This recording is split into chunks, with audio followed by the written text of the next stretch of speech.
Des banques express, des banques express, cela est vraiment, vraiment, vraiment trop étrange.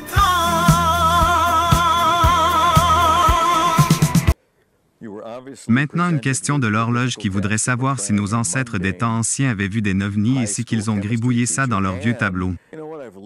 Eh bien, justement, Laure, figure-toi que l'on peut voir des soucoupes volantes dans tout plein de tableaux trop étranges, comme celui-ci par exemple présenté par mon amie Julie. Cette fresque qui a l'air normale, quoi, hein, elle représente une crucifixion, voilà. Par contre, si on regarde plus attentivement, on y voit ce genre de personnages.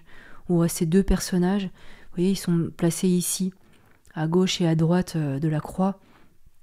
Quand on regarde bien, en fait, on voit que ce sont des sphères qui se déplacent dans le ciel et qui contiennent un occupant. Un occupant qui a l'air de conduire. Vous voyez, ici, surtout, là c'est comme s'il y avait une coupe transversale de la machine.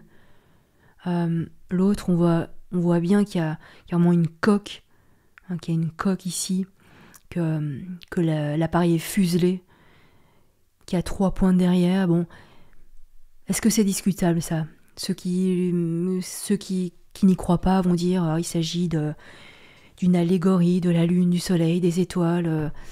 Je crois qu'à un moment, il faut arrêter de se prendre la tête. Il faut quand même regarder vraiment la réalité, quoi. La réalité de ces représentations. Il faut arrêter de se prendre la tête et nous embrouiller avec leur charabia, qui essaye vraiment de noyer le poisson, quoi. On voit 2 conducteurs, point c'est tout. C'est ce que je suis désolée, mais qu'est-ce que ça peut être d'autre, hein? Qu'est-ce que ça peut être d'autre? Notre troisième sélection, c'est amusant. Moi, je l'ai découvert. En fait, c'est une œuvre, c'est une fresque. Je l'ai découverte cette fresque dans le documentaire Présence des extraterrestres, qui a beaucoup circulé au début des années 1970, qui repiquait finalement le livre de Eric von Däniken qui était un livre éponyme, là, Présence des extraterrestres. C'est une fresque qui se trouve au monastère de Dekani. On est au Kosovo. L'artiste est inconnu. On sait toutefois que l'œuvre a été peinte aux alentours de 1350.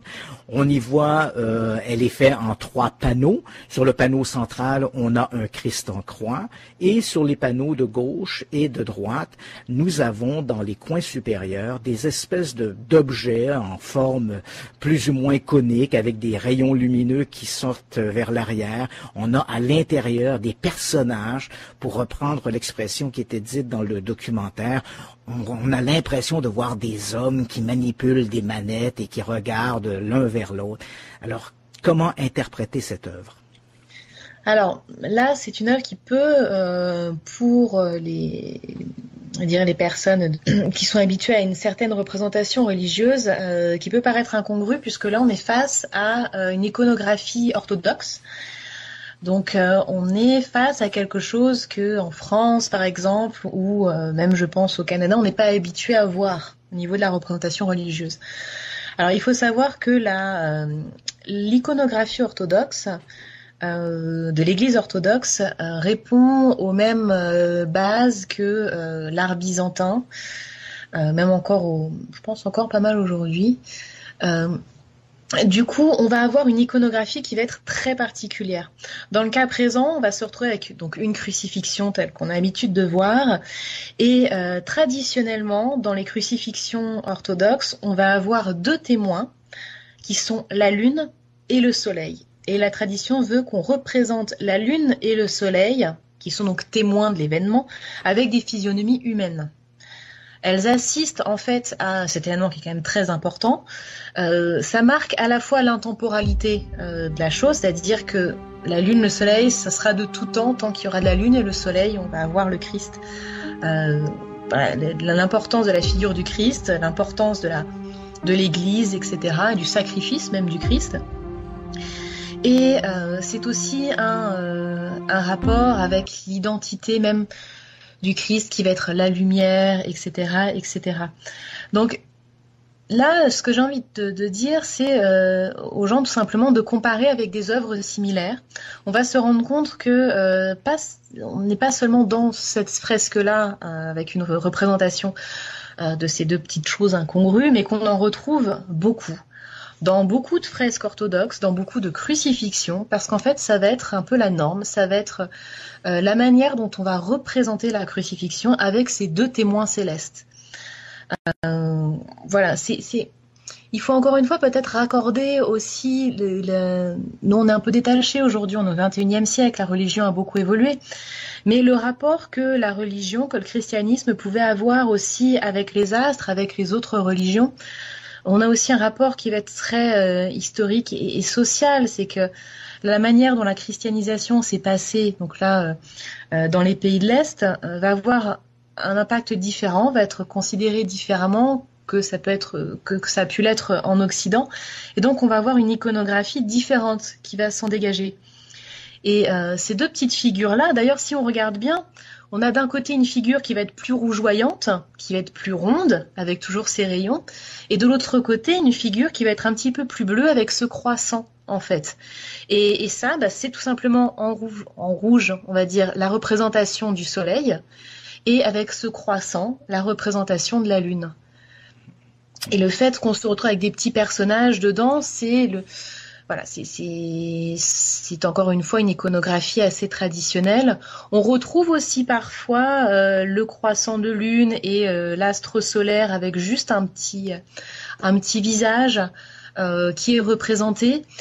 Et puis encore une fois, c'est important aussi, je pense, de se référer aux écrits sur le sujet. Je pense par exemple, pour tous les symboles un petit peu comme ça, un petit peu incongrus, de se référer à un dictionnaire qui est le dictionnaire des sujets des symboles dans l'art de James Hall, qui va vraiment étudier le sujet et qui va nous parler notamment de ce christianisme qui peut être un peu primitif, qui va se référer à des références aussi païennes.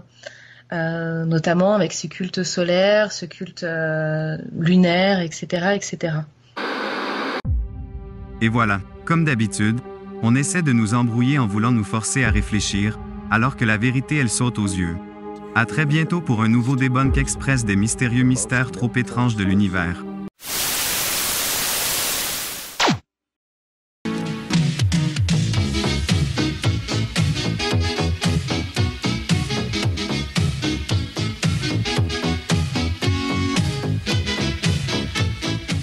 Jacques Grimaud, aventurier sans défaut, il court le monde pour percer ses mystères, c'est son credo. Pyramide d'Égypte, Équateur penché, pour voyager il lui faut du cash, beaucoup de cash. Parti de Paris avec son beau polo, Jacques Grimaud, l'explorateur du bon, du beau, du juste. Les pyramides l'appellent, sa femme veut du Chanel, mais son compte en banque, oh là là, c'est pas marrant, seulement 3,14 €. Il lui faut des billets, des euros, des dollars, pour gravir les marches des pyramides sans tracas. Jacques Grimaud veut aller voir l'île de Pâques, mais sans finance c'est pas gagné, il faut raquer. Jacques Grimaud, le maître des oiseaux, s'est fait voler tout son matos. Pour l'aider, il faut renflouer, sinon on ne saura jamais la vérité. Jacques Grimaud va tout nous révéler quand ces 7 prochains films seront réalisés. Jacques Grimaud va tout nous révéler quand ces 7 prochains films seront réalisés.